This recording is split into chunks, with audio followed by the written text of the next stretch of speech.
Muy buenas noches, comunidad RDLN.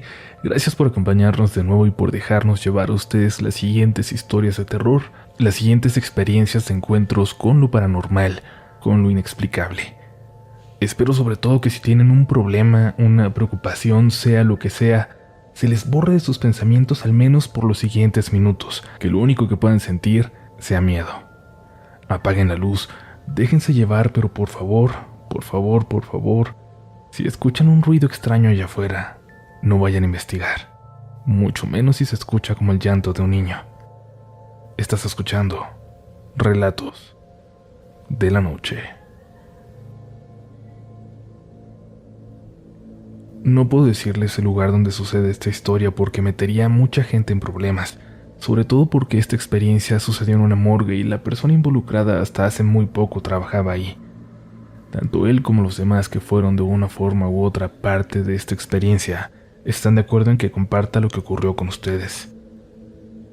Todos lo recuerdan igual, no hay variaciones entre nuestras versiones. Siempre que vuelvo a escucharlo de alguien más, me asusta volver a confirmar que esto ocurrió. Cuando estaba en último semestre de la universidad, tuve una clase que no tomaba con mi grupo de siempre, sino con el grupo de otro turno. Me hice muy amiga de ellos rápidamente y me terminaron presentando a Eddie, un muchacho con el que salí un par de veces y que, trabajaba en la morgue de la ciudad. Varias veces cuando andábamos de fiesta terminábamos pasando por él a su trabajo para que nos acompañara con una cerveza o incluso solo para darle aventón a su casa. De verdad que al principio no entendía por qué siempre querían pasar por él, pero tenían probablemente la plática más interesante y cautivadora que había conocido. Una de aquellas veces en que llegamos a la morgue, cuando ya estaba todo solo y entrábamos por el estacionamiento que tenían atrás, él salió para decirnos que lo esperáramos un momento. Luego se asomó por la puerta y sonriendo preguntó: «O espérenme aquí adentro, si se atreven». Entramos, por supuesto, con algo de miedo y con mucho respeto, pero entramos. Aunque en el lugar solo estaba Eddie, bajamos la voz. Caminamos hasta aquella puerta detrás de la cual estaban todos los muertos. Poco a poco empezamos a hablar de la muerte, sobre todo de lo que pensábamos que podría haber después. Uno de mis amigos dijo algo gracioso. Todos nos empezamos a reír por el contraste de un comentario así en una situación como esa, en la que estábamos todos exageradamente serios y en un lugar como ese. No sé, nos dio mucha risa, pero... Escuchamos como un golpe a lo lejos, detrás de aquella puerta. Supusimos que Eddie nos pedía que guardáramos silencio o que no nos riéramos tan fuerte, así que nos calmamos, pero...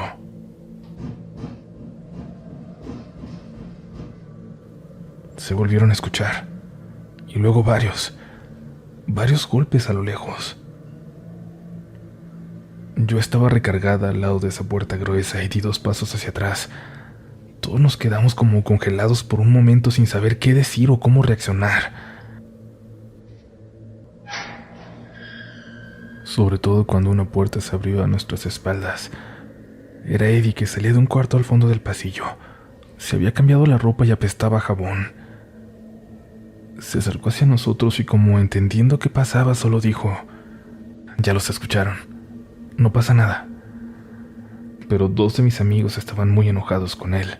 Le dijeron que ese tipo de bromas no se hacían y Eddie solo abrió la puerta de esa habitación, y nos dijo: «Asómense, no hay nadie, no les haría una broma así». Yo no pasé, pero mis amigos sí. Dijeron que no había nadie, ni una sola señal de cómo pudo generarse ese sonido. Y no querían, pero terminaron volteándose a las cámaras de la morgue, esos cajones de metal refrigerados donde guardan a los cuerpos. Eddie se dio cuenta de que veían hacia allá. ¿Las abrimos? ¿Quieren asegurarse de que no hay nadie vivo ahí? Mis amigos entendieron que eso era demasiado, que nadie llegaría a algo así por hacer una broma tonta a unos desconocidos, y sobre todo entraron en razón de que Eddie jamás haría algo así. En ese momento se acabó las ganas que teníamos de fiesta aquella noche, y todos regresamos a nuestras casas. Yo no dejaba de pensar en que había tenido mi primera experiencia paranormal en la vida. Estaba aterrada. pero nada me prepararía para lo que ocurrió después. Empecé a salir con Eddie. Ni siquiera fue una relación, solo tuvimos algunas citas y recuerdo perfectamente la última. Pasé por Eddie al trabajo. Ahí esperaría a que pasaran los demás por nosotros. Por un lado quiero decir que para Eddie eso era como cualquier lugar de trabajo, pero no. Creo que él sabía lo especial que era. Su trabajo permeaba en su personalidad, pero no de una forma triste o deprimente, sino por el respeto que tenía por los muertos. Yo estaba en una salita que tenía enfrente a donde Eddie llenaba unos papeles, pero luego se perdió por aquel pasillo para ir por algo que necesitaba. Yo estaba hablando por teléfono en ese momento y en cuanto colgué recordé todo lo que había pasado ahí la vez anterior que estuvimos. Me asusté al estar sola y me levanté para buscar a Eddie. Las luces del pasillo estaban apagadas, pero alcancé a ver a Eddie metiéndose en aquel cuarto de las cámaras.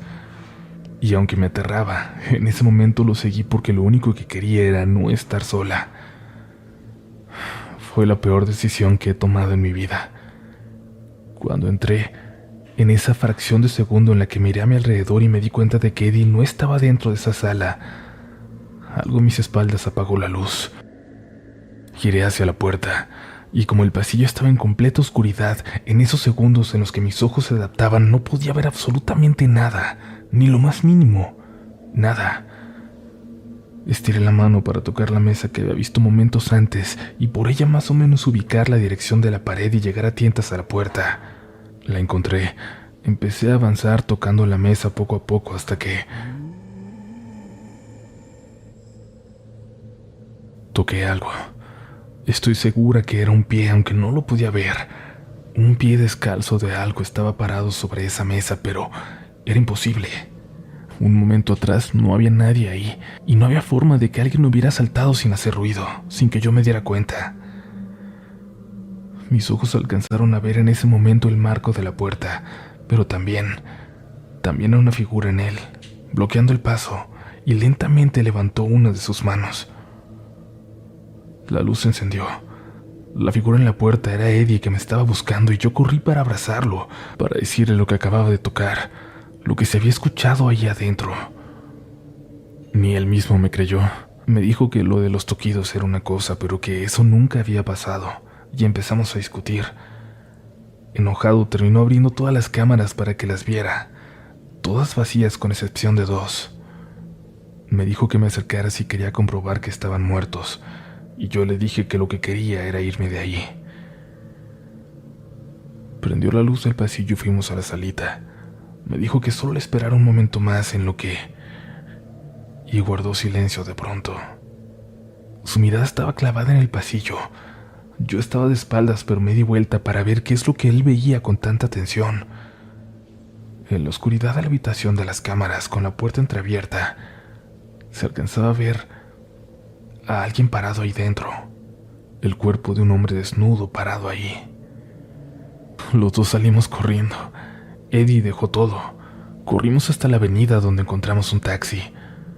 Fue muy extraño que durante el camino hasta mi casa pasamos de discutir lo que acabábamos de ver hasta que me di cuenta de que Eddie estaba ya negando todo, como si no hubiera pasado, como si él no se hubiera asustado y hubiera dejado botado su trabajo a la mitad de la noche. Me enojé con él porque prácticamente me estaba haciendo quedar como una loca. Seguramente el taxista lo pensó. Bajé del taxi y no volví a contestarle a Eddie. No hablamos por mucho tiempo, hasta hace unos días cuando le dije que iba a compartir esta historia. Quizás en el fondo yo quería saber si iba a mantener esa versión, la de aquella noche, negándolo todo, diciendo que todo había sido mi imaginación, pero fue todo lo contrario. Se disculpó por la forma en la que lo tomó y me pidió que lo entendiera. Era un mecanismo de defensa, pensar que nada de eso había pasado porque a fin de cuentas él tenía que seguir trabajando ahí. Me dijo que las cosas se pusieron mucho peor, que prácticamente todos los empleados renunciaron, y es que de pronto había manifestaciones que nadie pudo explicar. Él fue de los últimos en renunciar y ya no supo nada al respecto. No tiene contacto con los empleados que ahora están ahí, y es que incluso eso, el saber si las manifestaciones continúan, al día de hoy le aterra.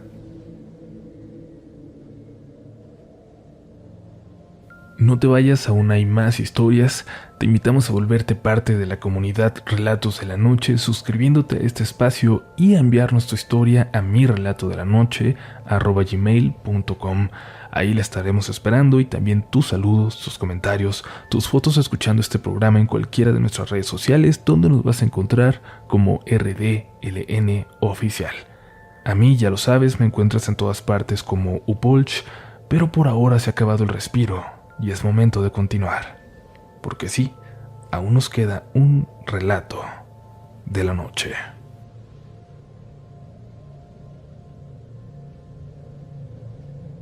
Hola comunidad, la historia que quiero compartirles hoy es de Marcos A. Rodríguez y a él le doy todo el crédito hasta donde esté. Como es su historia la voy a redactar en primera persona, tal y como recuerdo que me la contó. Cuando nos salimos de vivir de nuestra casa en la colonia Shalostock, decidimos que queríamos cambiar de aires, así que nos subimos al carro y emprendimos la aventura. Mi esposa y yo siempre fuimos muy independientes. Durante muchos años habíamos sido solo nosotros dos y nos acostumbramos a la libertad que nos daba el no tener ataduras, compromisos. Para este momento nuestros hijos ya eran adultos y cada uno tenía una familia propia de la cual hacerse cargo. Incluso ya éramos abuelos de nietos maravillosos. Así que una vez más, nada nos ataba a ningún lugar, nadie dependía de nosotros, así que nos pareció muy sencillo dejar nuestro hogar. Como siempre, íbamos en búsqueda de vivir mejor, de una vida menos difícil. No teníamos un rumbo fijo, la verdad ni siquiera sabíamos muy bien a dónde íbamos. Durante el viaje decidimos ir a la casa de una conocida mía, la señora Anita, una señora de mucho dinero a la que conocí cuando trabajaba de taxista, y me dijo que si alguna vez necesitaba ayuda, podía irla a buscar. Decidí tomarle la palabra. Se me hizo fácil ir a tocar su puerta para pedirle la ayuda que ella misma me había ofrecido.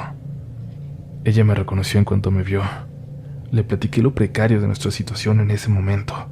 Le hablé de lo mucho que necesitábamos un trabajo que nos permitiera mantenernos y recuperarnos del periodo tan difícil que habíamos atravesado. La señora Anita siempre había sido una mujer con los pies en la tierra. Era muy amable y humilde. Ni siquiera al tener todo el dinero del mundo la había convertido en alguien engreída. Intentó tranquilizarme. Me pidió que no me preocupara. Me ofreció trabajo para mí y para mi esposa. Además, nos pidió que nos quedáramos con ella. La casa de la señora Anita era muy grande, por lo que necesitaba de muchos cuidados para mantenerse en pie. Y como mi esposa era muy atenta a los detalles, muy eficiente en todo lo que hacía, pronto la ascendieron de cocinera a ama de llaves. Antes de llegar a la casa yo ya era amigo de la señora Anita, pero para nada una relación muy cercana, no éramos amigos íntimos. La conocía poco. Nuestro contacto había estado limitado a unos cuantos viajes de taxi, entonces no sé por qué ganamos su confianza tan rápido. Siendo completamente honesto, ni siquiera intenté cuestionar su confianza. Después de haber pasado por una época tan precaria y con tanta necesidad, me tranquilizaba mucho saber que con ella teníamos un trabajo seguro. Y así pasamos un buen tiempo trabajando para la señora. Mi esposa y yo éramos muy buenos en nuestro trabajo. Cada uno sabía sus responsabilidades, y para ese momento ya teníamos una rutina bastante establecida. Veía poco a mi esposa durante el día porque ambos estábamos ocupados con nuestros quehaceres, pero cada noche, a la hora de la cena, nos reuníamos para hablar, para contarnos todo lo que habíamos hecho o a dónde habíamos ido. Éramos muy felices, puedo decir. Estábamos atravesando un periodo de mucha tranquilidad. Económicamente hablando, nunca habíamos estado mejor. La convivencia con nuestros compañeros era tranquila. No recuerdo que alguna vez hayamos tenido discusiones o algún problema con ellos. Y doña Anita, que siempre había sido amable con nosotros, contaba con nuestro aprecio como amiga y como jefa. Una noche ya estábamos acostados en nuestra habitación. Yo estaba leyendo y mi esposa estaba dormida a mi lado. Escuché un ruido fuerte, ajeno, que rompió con la tranquilidad que habíamos construido. En el fondo sabía bien qué era lo que estaba escuchando, pero por el lugar en donde estábamos era imposible que fuera eso. No tenía sentido. Mi esposa se despertó y, todavía confundida, no solo por el ruido, sino por lo extraño que era que algo rompiera con la calma que normalmente llenaba la casa, comenzó a hacer preguntas.